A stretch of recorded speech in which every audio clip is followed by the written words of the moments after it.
Sa tibuok Kabisayan gibantog ang bulanon nga di gyud magpalupig sa pag-andam sa pagkaon, labi na sa pagluto sa mga gikan mismo sa iyang silinganan.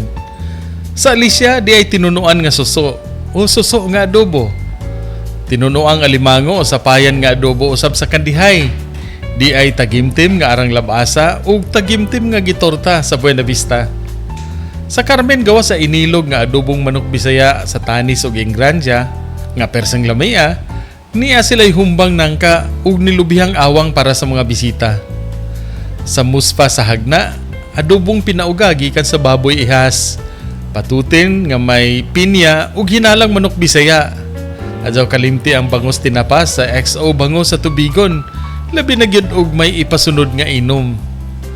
Sa lobok, adobo ug kinilaw kabaw, di gadzud makatagbaw.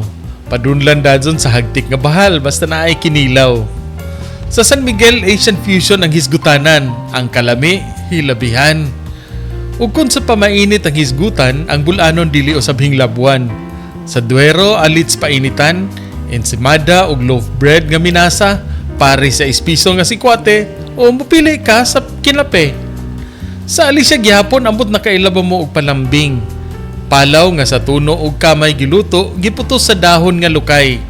Ni apoy sarungsong, puto humay nga gistim sa dahon.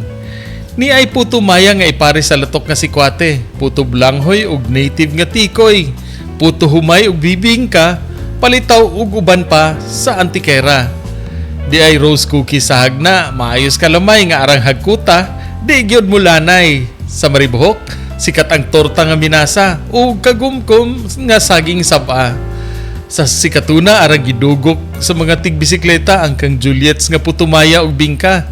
Suman bulanghoy og suman tamis, naapoy budbud nga sa human kag kaon magkahuna-huna kag laing tamis. Turismo sa pagkaon wala pa kini matinaw isip lain pang bulanon nga atraksyon. Tingali angay na usab nga sa Bohol ug maron. Gikan diri sa Bohol alang sa Mayong Balita Central Visayas, Ray Anthony Chu, PIA Bohol.